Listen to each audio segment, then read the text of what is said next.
Pero ahorita, sí. Buenas tardes a todas y todos. En efecto, yo creo que lo primero que tengo que limitar es reaccionar ante este tema de sociedad civil, ¿no? Porque es precisamente...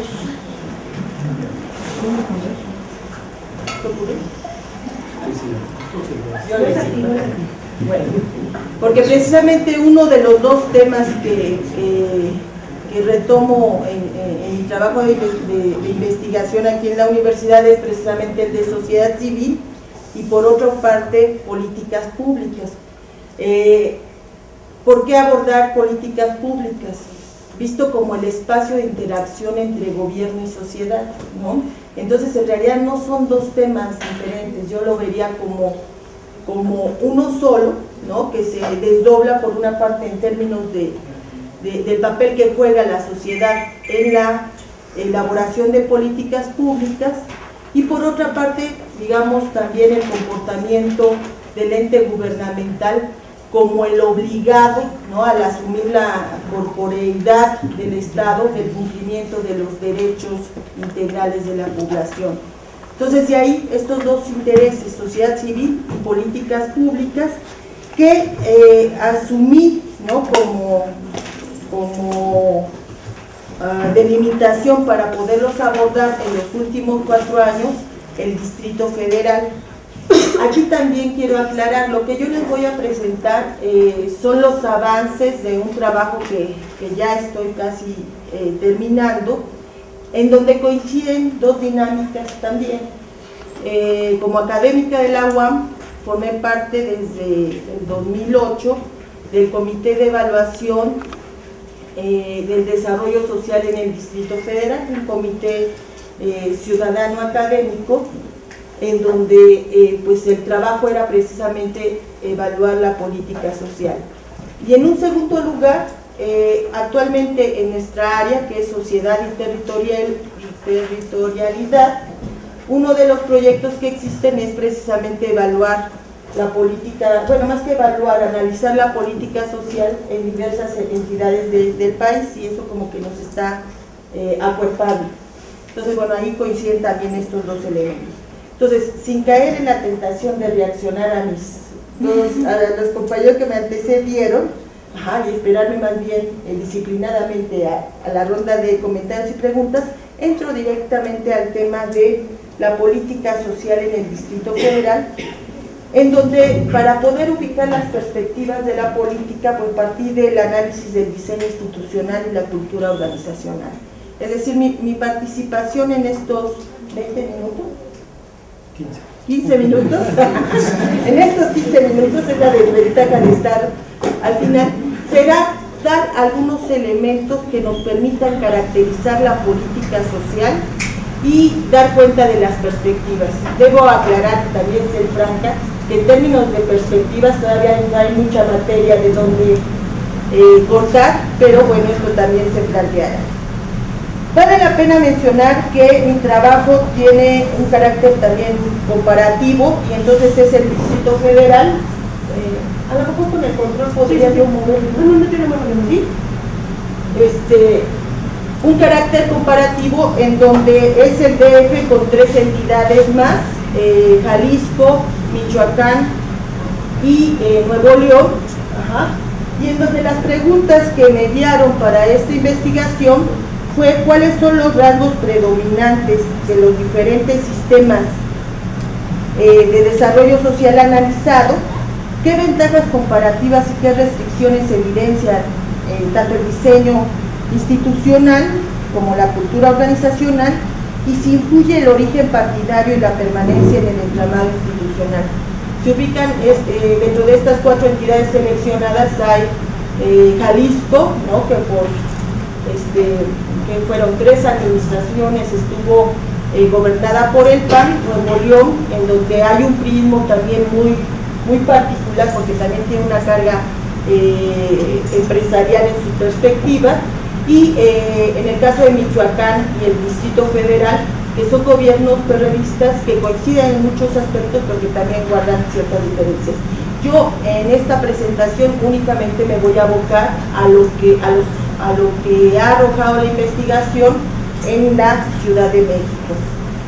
El punto de partida, no me voy a detener mucho, ha sido el planteamiento de una tipología, ¿no?, en donde retomo 3 modelos y 6 variables de análisis. Los 3 modelos, grosso modo, lo voy a sintetizar, espero tampoco que sea tan simple, pero el primer modelo, de alguna manera históricamente lo conocemos, un Estado, si bien no benefactor, porque en México todo lo hacemos a la mexicana, sí un Estado, digamos, que copa los diversos espacios y que más que política pública genera política gubernamental, es decir, el Estado se encuentra en todo el sentido, en todos los ámbitos, en todas las líneas, decide las políticas, pero que vía el corporativismo tiene una interacción clientelar con ciertos sectores de la sociedad. Tampoco se puede ir así como solo, porque entonces estaríamos hablando más bien de un estado de excepción. Entonces es un estado corporativo, un estado burocrático, pero que donde, ojo, se reivindicaron derechos sociales, o sea, se habló de la ley laboral, y si tenemos esta disputa es porque hay un modelo anterior que puso en el centro los derechos sociales, con todos los vicios políticos que tuvo, pero cuya perspectiva estaba en ese sentido, digamos, en términos de orientación, en términos de objetivos.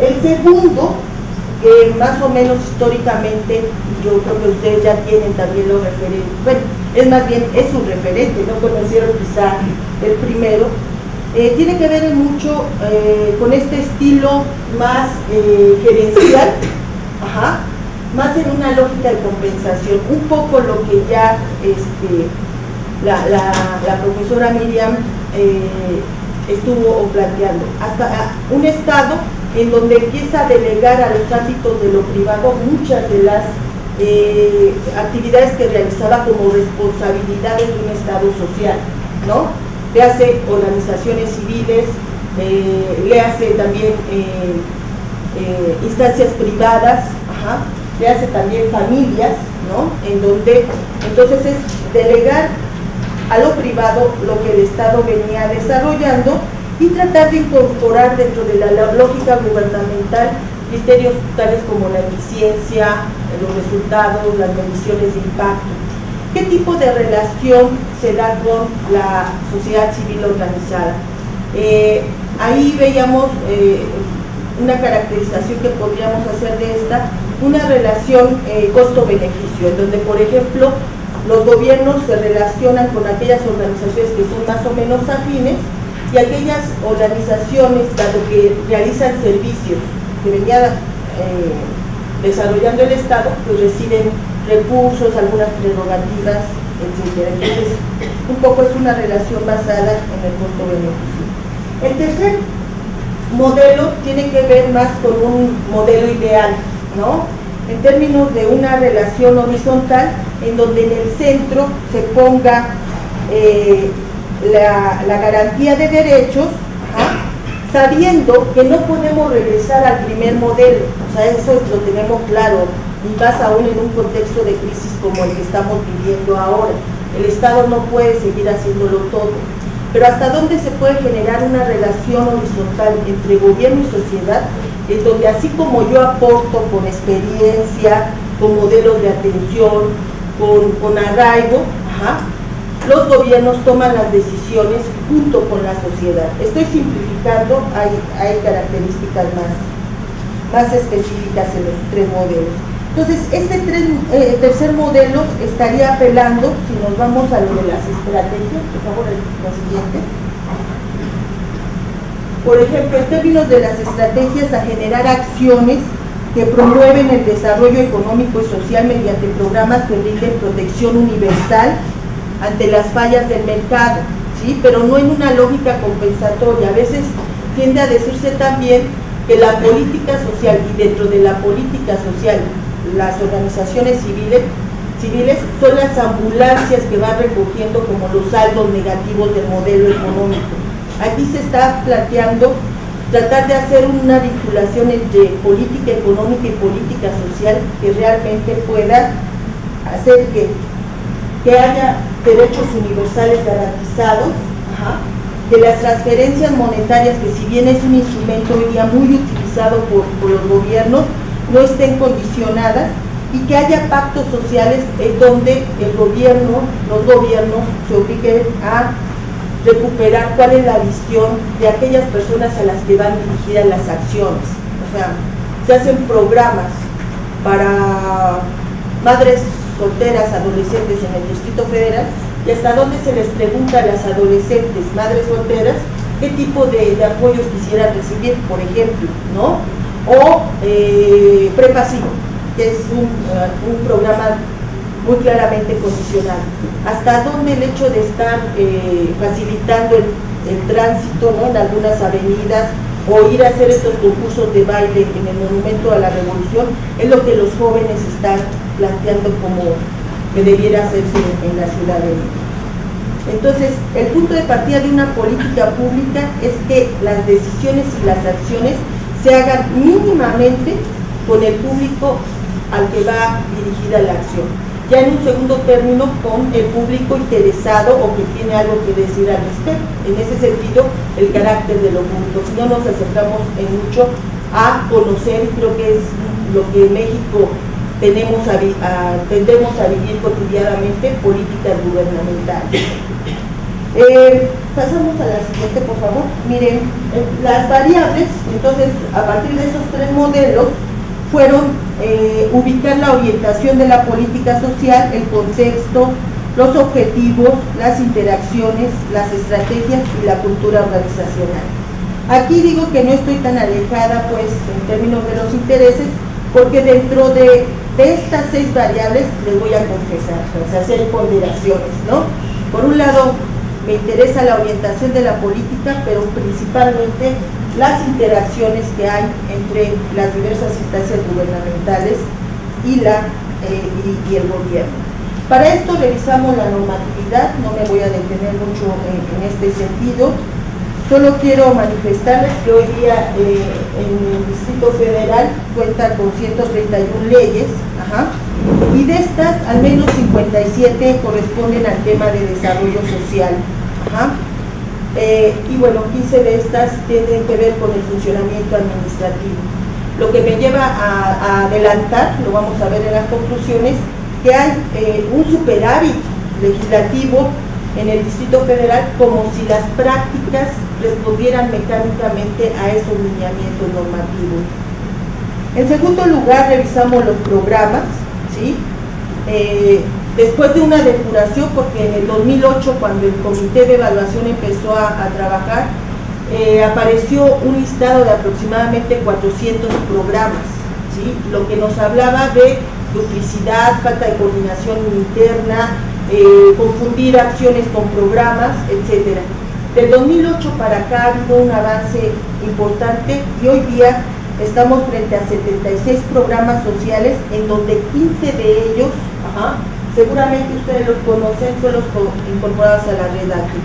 ¿Por qué me detengo en esto de la red ágil? Hoy día, y no me voy a extender en ello, hay un debate en términos de política social en donde vamos a tener 2 enfoques significativos. Y ojo, porque después de la ley laboral, después de la reforma energética, viene la reforma en materia de protección social, ¿no?, que Peña Nieto ya está anunciando. ¿Cuáles son las tensiones que se plantean? Una política social basada en un enfoque de derechos sociales, con una perspectiva universal, y en donde, ojo, el trabajo todavía se ubica, el mundo del trabajo se ubica como el centro, pues, y el elemento dinamizador de un sistema de seguridad social.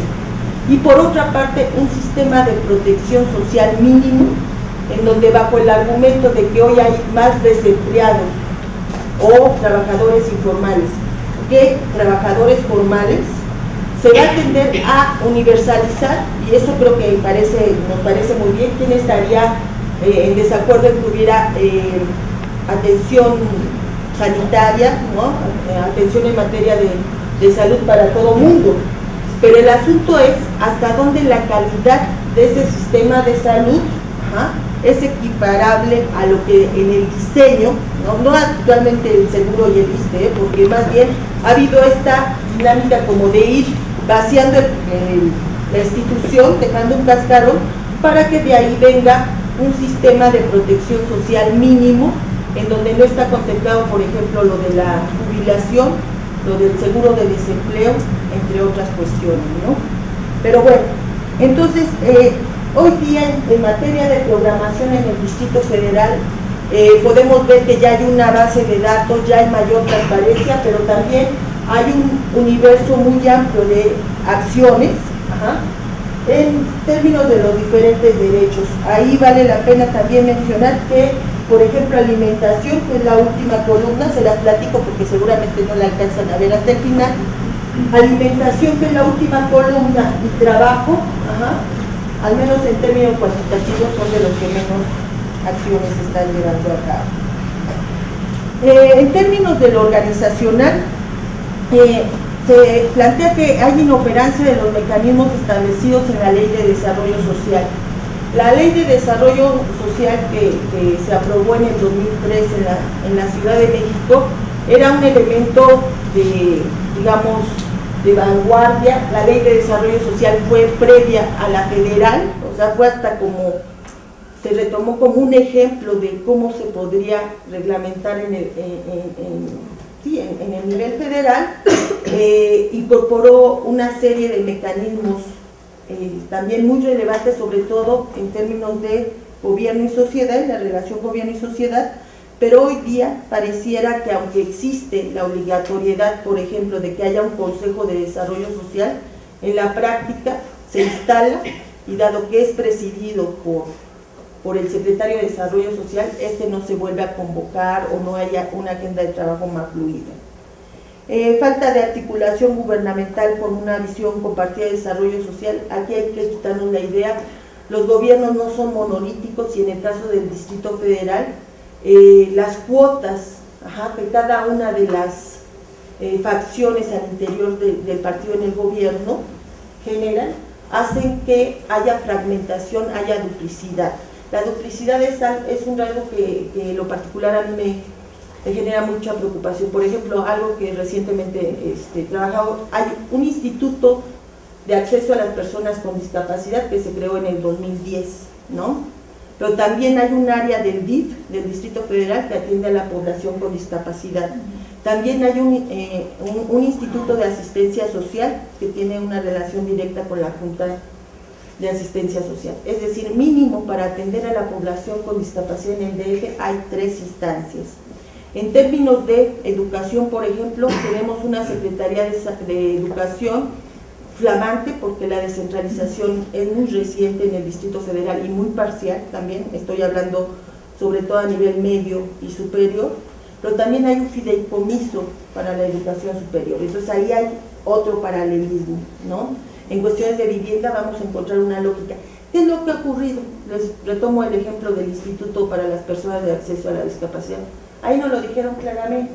O sea, el director actual de este instituto ya tenía casi garantizado el poder presidir un consejo que hay dentro de la dirección del DIF, pero ocurrió que con los cambios que hubieron otras personas que se le adelantaron, y entonces se quedó sin espacio. ¿Qué hace el gobierno? Generar una estructura paralela para dar cabida a otro grupo también político que estuvo, digamos, demandándolo. Un poco esto que decías, demanda, oferta de los sectores sociales.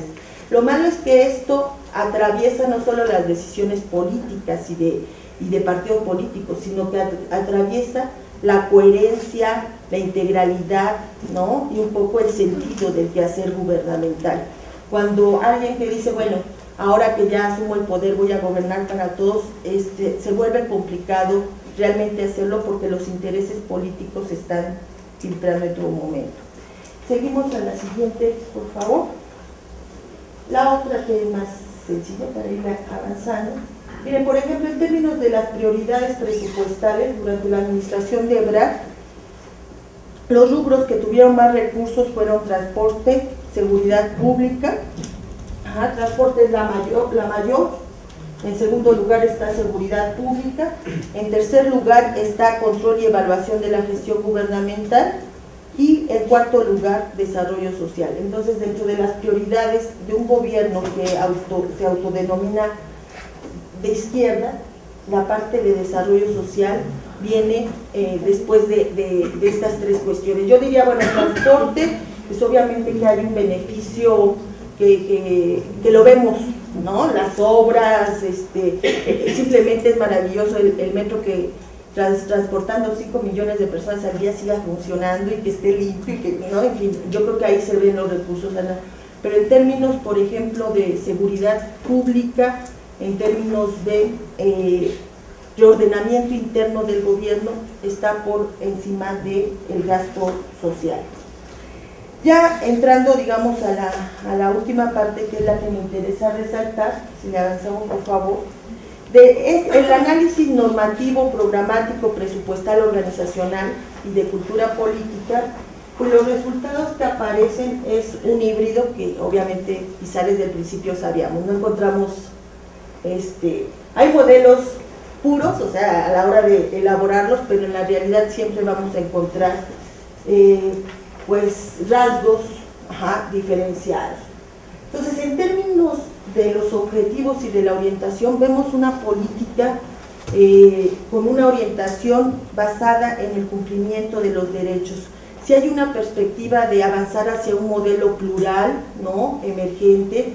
El eslogan de la ciudad de los derechos se tradujo no solo en mero discurso, sino que vemos los diseños de algunos programas, ¿no?, por ejemplo, mejoramiento barrial, y nos habla realmente de una perspectiva que intentó incorporar a la sociedad para tomar decisiones y llevar a cabo acciones, evaluando, acaba de hacer la evaluación del programa de mejoramiento barrial, premiado a nivel internacional, que ahí voy a plantear también otro elemento. En fin, en materia de derechos sexuales y reproductivos, en materia de equidad de género, ¿no?, ha habido avances significativos, y en términos generales, por ejemplo, la firma de la Carta del Derecho a la Ciudad, del Programa de Derechos Humanos, habla de una ciudad con una orientación hacia el cumplimiento de los derechos sociales. Pero ¿qué ocurre ya en la implementación? Lo que vemos es que la estrategia que se ha privilegiado ha sido la planeación por resultados, con un carácter técnico, yo diría, muy acentuado, en donde una compañera, ¿no?, cuando también compartíamos estos resultados, decía, pues está bien, frente al caos que existía, tratar de incorporar un orden, o sea, una racionalidad que requería la ciudad. Sí, pero cuando esta planeación por resultados se hace de manera unilateral, y sin ubicar el contexto en el que se está desarrollando, o sea, yo no me imagino en la delegación Tláhuac los problemas que están enfrentando para poder resolver o satisfacer a los requerimientos que la Secretaría de Finanzas está imponiendo. ¿Por qué? Porque no hay una cultura de la planeación y de la evaluación, y faltan también elementos técnicos dentro de los diferentes ámbitos de gobierno, ¿no? Entonces, aquí hay una preocupación en términos de que se privilegia la planeación por resultados, y en términos de las interacciones, pues lo que se ha privilegiado es la participación individual, ¿no?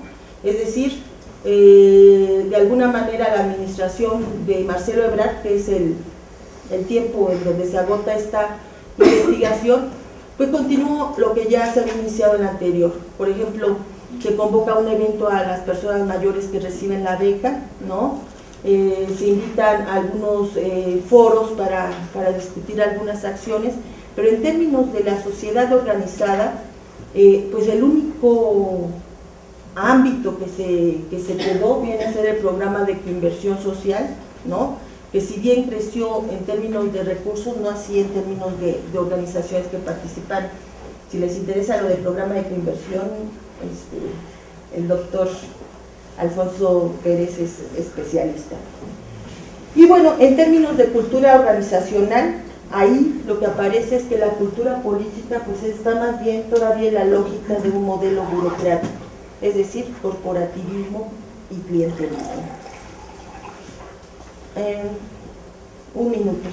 Entonces, Me voy, sobre todo como provocaciones, porque ya las conclusiones las tenía, a una que dice Mancera. Cuando yo decía, en términos de perspectivas no tenemos mucha materia, es porque mientras que Peña Nieto pues ya está haciendo giras, está posicionándose en los medios, etcétera, muy mal por cierto, ¿no? Porque no hay propuestas, etcétera, y lo malo es que ahí Videgaray es el que tiene las propuestas y hay 4: reforma laboral, energética, fiscal y de protección social. Esas son las 4 que se nos vienen. En el DF no, y entonces pues la hipótesis, ¿no?, que yo tengo, que bueno, tampoco hay que rebuscarle mucho, el acuerdo que hay ahorita entre Marcelo Ebrard y Miguel Ángel Mancera es de aquí al 6 de diciembre, aprovechando también esta posición internacional que logró Marcelo Ebrard con este discurso de derechos, o sea, le dan el cargo de hacerse responsable de ciudades seguras en la ONU, ¿no? Y pues ahí el discurso de derechos humanos viste mucho, hasta el 6 de diciembre Marcelo Ebrard va a seguir capitalizando la apertura de la línea dorada del metro, obras que se están realizando en Iztapalapa, la supervía seguramente también. Entonces, un poco en aras de llevar hasta el último momento lo que va seguramente, ya lo dijo, lo que es como su plataforma presidencial, y vamos a repetir esta lógica de una campaña presidencial de 6 años. Mientras tanto, Miguel Ángel Mancera están trabajados sus equipos, o sea, quizá políticamente no se está presentando, no está haciendo mucho ruido, pero ya empieza a anunciar como cuáles son sus prioridades. Grosso modo, ¿no?, y esto solo a partir de revisión hemerográfica, está planteando corrupción, relación institucional con el gobierno federal. Aquí hay un cambio significativo.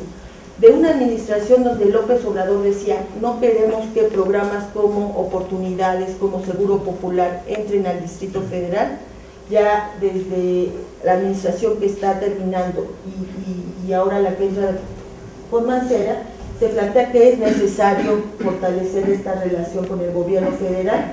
En materia de política social hay pocas declaraciones al respecto, pero lo que aparece es que el tema fundamental van a ser los jóvenes.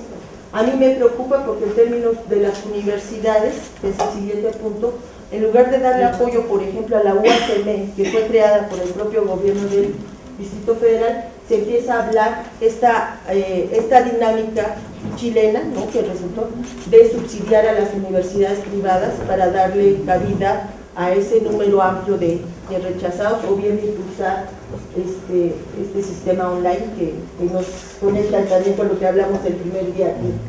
Bueno, cooperativas, en fin, en términos de participación ciudadana no hay una declaración abierta, pero veámoslo en su consulta que hizo, ¿no?, anterior, una participación individual, casa por casa, en donde se dan las prioridades, en donde, por ejemplo, también se plantea una evaluación de políticas, en donde si tú vas a una oficina gubernamental puedes llenar un boletito. Entonces, la participación organizada, propositiva, ¿no?, con capacidad también de contraloría social, pues esa no le resulta muy halagüeña a ningún gobierno, pero en un gobierno que se plantea como progresista y de izquierda, que es como el anuncio que nos da de que él va a continuar en esta línea, pues sí aparece como un elemento de preocupación. Un gobierno sin participación ciudadana tiende cada vez a hacer de los intereses públicos intereses privados, ya sea no de una persona, ¿no?, porque a veces tendemos también a simplificar, pero sí de algunos grupos, partidos políticos, etcétera. Y este alejamiento de la ciudadanía, pues desgraciadamente el PRD, a pesar de todos los logros que ha tenido en el Distrito Federal, pues lo padeció en las pasadas elecciones, ¿no? Muchas gracias.